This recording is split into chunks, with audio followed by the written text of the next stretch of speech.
It's called Moon.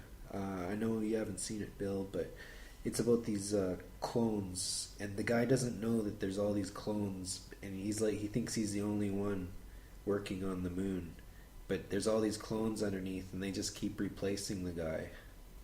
But the clone doesn't know, and then the whole movie is about the clone finding out that he's a clone. He finds like all these frozen kind of bodies of him that look exactly like himself. It's a really neat movie. Yeah, yeah, that just sounds like identity issues all over. Like, Yeah. Well, they awake. He awakens a clone. They awaken a clone when he comes back from an accident, and he survives the accident. And then he looks, and there's this guy that's already replaced him.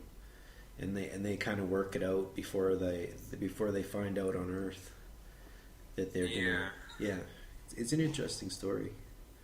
yeah. I mean, when it comes to cloning and like organs, I think of life insurance coming from aliens or coming from a higher order of like a secret society, basically cloning people as kind of a business, like Yeah, the Umbrella Corporation. that's what the movie So was. It was a cloning, business. It yeah. was a business. Yeah. And sometimes they would even have to like repossess actual organs. And yeah, I don't know if it's the same movie. Yeah, I kind of think it might be No, it another, but wasn't. they Wasn't actually an organ harvest movie. okay, because there's another movie out there that's kind of interesting. I forget what it's called, but Well, that's there's that documentary. Forget what it's called, but they look at people cloning people for organ donation, like for rich people. yeah, Yeah, yeah, life insurance. it's called I mean, Landscape have you something. seen The Island?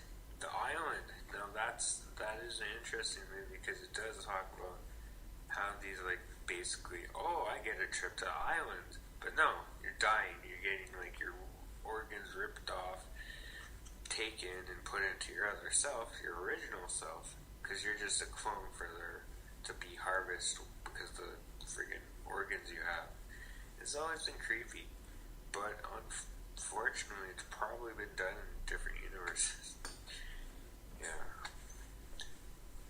the clone age is sometimes among us, but sometimes isn't. And have you seen Galactica? Yeah, a long time ago.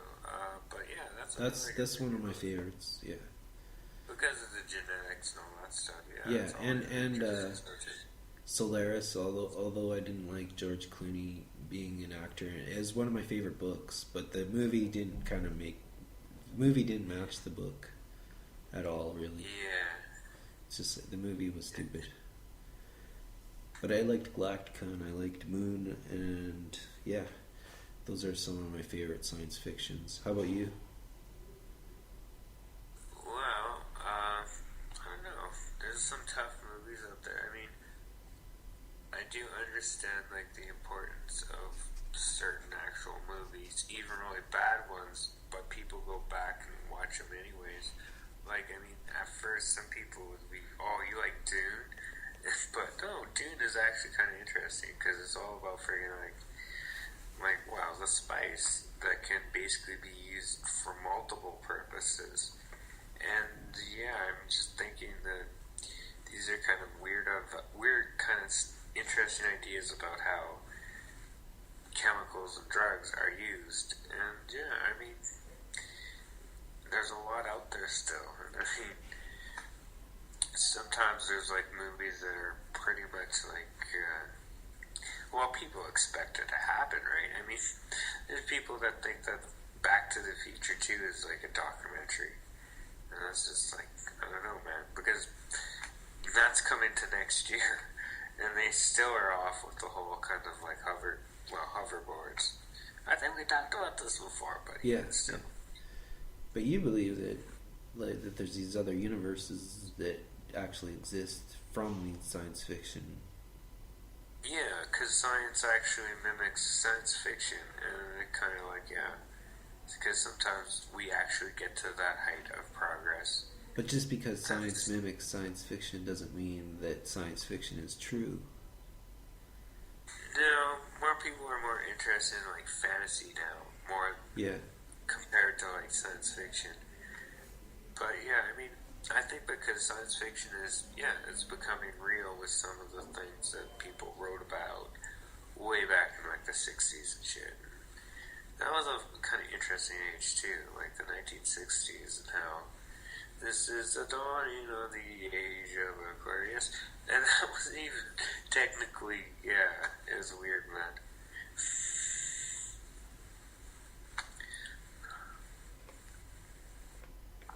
Another one I had was 2001: Space Odyssey. That one, I read the book when I was young. I read another series called Rama. Rendezvous with Rama was the first book in the series, and that's Arthur C. Clarke, and he writes these really good like science fiction stories, and he's what you're saying. He's come up with stuff that science has turned out to be true. Like in some of his science fiction, like specific like scientific things, like I think anti-gravity he predicted or something like that. Yeah, or antimatter, or no, an anti-gravity propelled rocket or something like that, and it's turned out that is possible or something like that. I don't know. I can't remember exactly. I think he even, well, it might have been another guy, but he also had this idea about like floating homes. Like homes would be in the atmosphere, kind of like stacked around like layers and stuff. This is bizarre, but like some of these houses just are like living in the air before going out in space or the sky. Really, there's one called Orphans in the Sky. It's about this ship that's just traveling, and there's all these people on it, and it's like a big. It's been traveling for generations upon generations upon generations, and people have forgotten where they came from and everything. So it's pretty cool. Yeah, kind of like some kind of like the Tower of Babylon, and how people got to a point where we all had our different languages. The Tower of Babel, wasn't it? The Tower of Babylon. Yeah. Babylon. Oh. Yeah, I think that's what it's referred to, Babylon. But these are like weird kind of like, I mean, there's even interest with the Book of Enoch, one of those like weird Bibles that were never like, well, not like compared to the mainstream Bibles we have today. But over the years, I mean, people rate these things, and I don't know, sometimes we invent our own religion in our own head. In the way we see life. Well, that's what people have done. They've invented religion, and now we have to deal with it. Yeah, and people with secret societies, and then I don't know. I mean, it'd be funny to see that there's some people out there that want clicks. You have to be cool or popular, and I call those type of groups the No Homer Club. Yeah, I mean, these people are being mean to Homer, so they make the No Homer Club. And it's more like a society because he kind of, he did. I mean, that's a good Simpsons episode where he does get involved with, Homer gets involved with this kind of, secret society and friggin', and what's the name of the town again? Springfield, yeah. On that note, we'll go to a song and we'll be right back.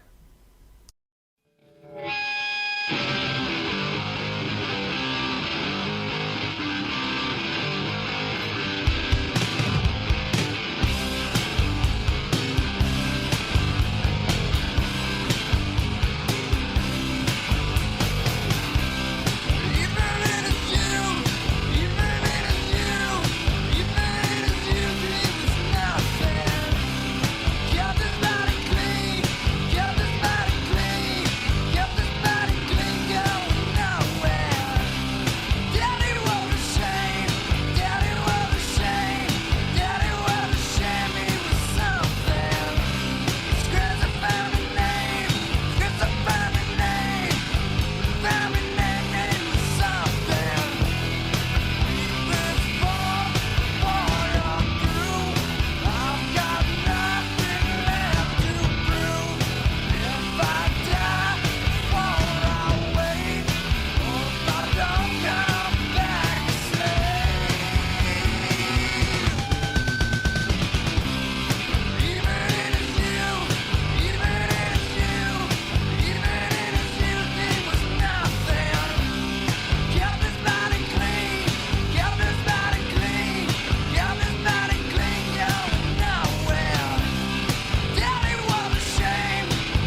Welcome back to the Get Miss Toy. Hitchhiker's Guide to the Galaxy. Is that your favorite? Pretty much, yeah. I mean, when it comes to other, like, space operas, that's one that kind of, like, totally triggers, like, wow, they can do that kind of stuff. And then the ideas are kind of abstract and weird.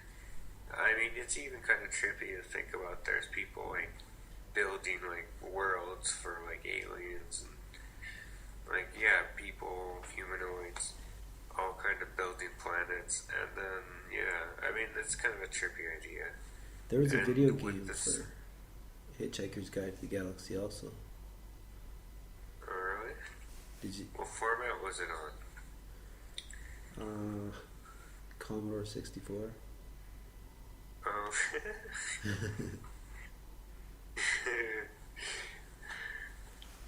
Yeah, it's weird because they actually, people are finding that they're trying to dig up old copies of E.T., the biggest, worst game ever, but it's going for a lot of, like, if you have the, like, Atari version of E.T., it's it's a few $100s compared, wow. Yeah, people want E.T. now, even though it's so horrible. So they're digging out where they had a landfill of this, like, no one bought E.T. It was their worst seller as Atari. And Atari, yeah, they even, like, effed off a few times. Like, the people, Macintosh computers even approached Atari saying they would, but Atari said no, they didn't want to produce the Macintosh. So that's kind of funny when you think about it. And Commodore 64, I had an Amiga. Yeah. Do you remember Amiga? It was a type of computer. My friend had Intellivision. Did you ever have Intellivision? I saw it in television, but I was more of, I think the first real good game system I had was Nintendo. And that was I got that for Christmas in like 87, 88. Yeah. Yeah, it was really cool. Well, you got a good one. Nintendo was pretty good.